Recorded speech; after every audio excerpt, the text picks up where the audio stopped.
Hello and welcome to This Is Ibrox podcast. This is your immediate post-match reaction to Rangers 2, Aberdeen 1 at Ibrox this evening. I am absolutely freezing. Tommy, how are you feeling? Well, I've got 3 points to warm me up, but it's not the warmest night here. Yeah, but the result always helps, doesn't it? Well, at some point somebody's going to make a hot toddy joke. I'm pretty sure we did that as well. But yeah, you might be able to hear the Aberdeen fans in the background defying and defeat, but mostly just defeat. So yeah, something to hold on to. Yeah, fair play to them. They're making their self-heard, should I say, after defeat. So yeah, fair play. Look, we'll just get stuck right into it, Tommy. Really intense start from Rangers tonight. It came out with a bit of an unexpected lineup. We've seen Tom Lawrence in the midfield. I think a lot of people were surprised by that. Really intense start. We'll just start with the goal. It comes very early. Ross McCausland jumps inside, hits a shot. Kela Russi, he pams it into Matondo's path at the back post and he slots it home. How good a start was that from Rangers? Yeah, absolutely. And I think you're right. You know, people were surprised maybe by the Lawrence start. And then we did start on the front foot. We kind of tried to press high, push Aberdeen right back and get that early goal. We know the clubs come to Ibrox trying to frustrate the crowd, trying to stop us getting an early goal. As you say, great work. McCausland cuts in. Matondo's on the front foot and lashes it into the back of the net. I think it was a fantastic start and they got the crowd right on top of Aberdeen as well. Yeah, well, we'll come back to that after, but I thought the crowd were fantastic tonight. I really thought they made the difference. Bit of an up and down first half for Rangers. I think they had a lot of the momentum. They were the better team. Aberdeen were just kind of sticking in there, weren't they? And then we're going to have to come to it early here. It's a really, really poor goal for Rangers to lose just before half time. Connor Barron, I think he just hits the ball in a swivel.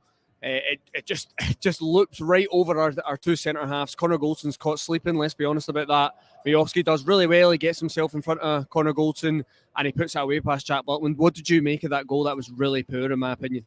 Yeah, well, listen, we're all pulling our head out with deja vu there. As you said, we were completely on top. Aberdeen weren't in it. I can't remember any real clear-cut chances that they actually had. And as you said, you described it perfectly, so I'm not going to duplicate. We've seen it too many times. That's the problem. So it's either a switch off with Connor Goldson. It is good movement by Miovski as well. And once he gets in front, he uses his body shape and his strength to hold him off, and it's a nice finish. But it's a really simple, poor goal to lose. And you can bet your bottom dollar Philippe Clement has words round about that. It's a concentration thing, I think, isn't it? It's you're coming to the end of the half. We all know that Connor Goldson's a very good player, a very good defender, and it just seems to be he's just caught. He probably just knows it's coming up to half time. He just doesn't realise that Miovski's on his blind side, and he gets in. And we have to be honest, Miovski is a good striker. He's going to take advantage of these situations, isn't he? Listen, it's me trying to send a tweet out from the This Is Ibrox main account. Sometimes I remember, sometimes I don't. It's all a concentration thing. So yeah, listen, I can laugh now because we picked up the 3 points, but it's unfortunately something that's now stuck. Now, Connor Goldson is a good defender. There's no two ways about that. But there might just be a little bit of a concentration lapse in there because we are so dominant, we're not expecting a simple ball over the top. People speak about the space between the two centre-backs, the inability for Connor Goldson to be aware of where Miovski is. All those things are in play, to be honest with you. It's a poor goal to lose. There's no two ways about that. And it's individual error. Yeah, and it comes at that point of the half, isn't it? It's right towards the end of the half. Aberdeen would have been going in there. Neil Warnock would have been sitting in that changing room at half time, really thinking, right, we have something to build on now in that second half. You can use this against them. The crowd hopefully goes against the home team. Didn't turn out to be that way, thankfully. Yeah. We'll just jump right into the second half as well.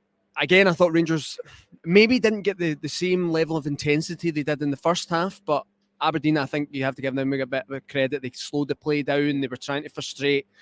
Rangers made a couple of substitutions. They brought Fabio Silva on. I'll maybe just get a word on him. I thought he really made a difference tonight when he came on. What do you think, Tommy?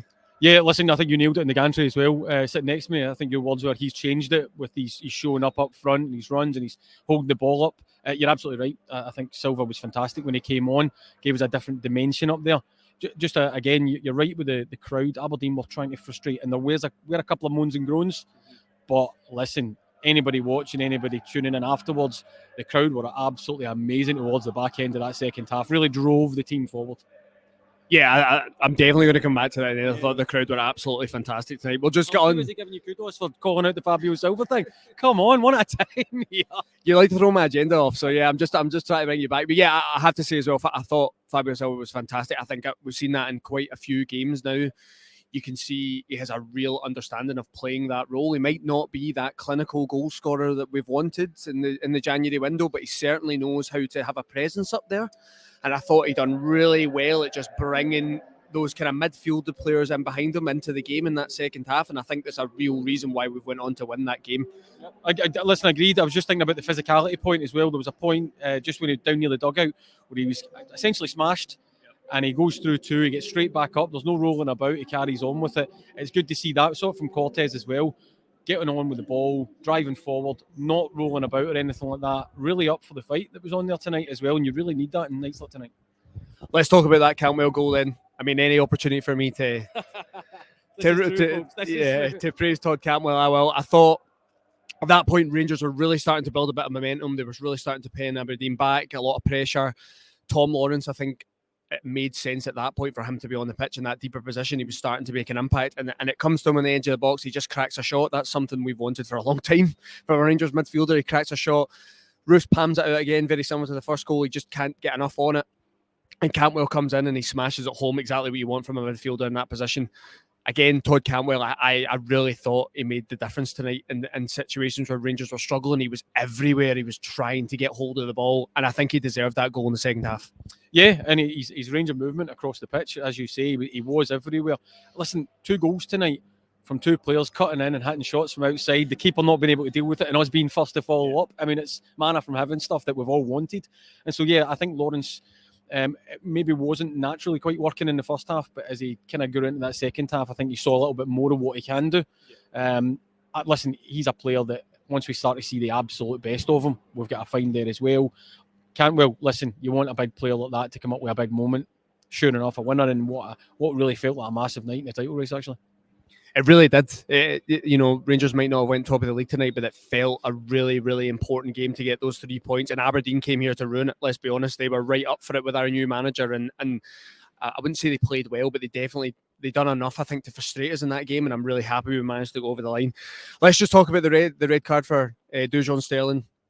I'll be honest with you, I'll just give my opinion now. It looked like a red card for me on first view, and I haven't seen it back, folks, so I can't say for sure that it is. What was your first take on it? Do you think it was a red card? Well, actually, I thought the build-up, there was a couple of tasty challenges, actually, that were going about. I'm with you, and I'm sure people will come back in the comments when they've watched and listened. I thought he went in, and it was a red. I'd be happy to, well, not happy, but if I see that it's not, then we've got an appeal there somewhere, because it's went to VAR, etc., but it looked like he'd caught him and he'd lost control, and probably a red was sensible. Interesting that they went to VAR and it wasn't overturned, something we don't really see often. We're going to talk about Neil Warnock at that point as well. I thought it was absolutely fantastic. Neil Warnock was gesturing to Ibrox at that point. I think he used an expletive in there, and he was saying, it's, you're only having a look at it because we're at Ibrox. It was actually quite funny to see, wasn't it, Neil Warnock on that touchline tonight? Yeah, the fire was back in his belly and all that.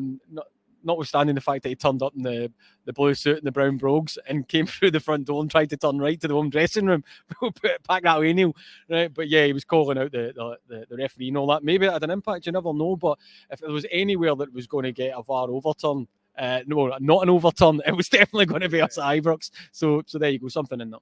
Yeah, I thought that was really funny. And look, I'm happy to be proved wrong later. I'll go back and watch him when I go home this evening. I'll have a wee look and see if Sterling was rightly sent off. It's one of these things, like you said, there was a couple of tasty tackles in there at points, and I think there was it was right to have a red card tonight. There was quite a few flying in, so I'm not surprised by it. That's probably the best way to put it. Before we finish up then, I just wanted to have a wee chat about the crowd tonight. I thought there was a real energy in the stadium tonight. I felt that coming to the ground tonight. I think the fans really made a difference tonight. What do you think? Yeah, listen, incredible. I think everything that's come into it, we had the January transfer window, we've got ourselves right back into the title fight. Rivals are dropping points. We know Aberdeen were going to turn up and it was going to be their next cup final, considering they get beaten the last one. And so they were obviously coming here to spoil the party, as you were saying, and the crowd went absolutely with the team in that second half. You could hear it. It was rocking. The gantry was rocking here. Absolutely phenomenal, and everybody should be, kind of proud of giving that back. And I'm sure Philippe Clement will be speaking about that later on in the press conferences. Yeah, I'm looking forward to hear about that. I think it'll be interesting to hear from Neil Warnock as well in there. That should be an interesting one. So just before we finish up, man of the match? Oh, I'm going to give it to Todd Cantwell. I'm going to give it to Todd Cantwell as well. It's a pretty easy one for me tonight. I think he deserves it with that goal at the end, and he saved us, and Rangers have got 3 points. It's not top of the league, but we really are putting pressure on this title race, and that's what it's all about. Thanks for joining me, Tommy. It's been an enjoyable one tonight. Have you enjoyed it? Yeah, it's been a good one. I'm happy with the result. The least surprising thing tonight, by the way, everybody, is Ross giving man of the match to Todd Cantwell. He might not even be playing tonight, and he was still getting man of the match off him. I actually had it written down in my notes before the game started that I was going to give it to Todd Cantwell tonight, regardless of the way the game went. So I'm happy I was able to give it to him. But yeah, thanks very much for joining us. We'll be back tomorrow at 8:30. I'm sure there'll be a more in-depth review of this game and what it means for the title race. And I'm sure the guys will be building up to here at the weekend. So we'll see you in that one. Cheers.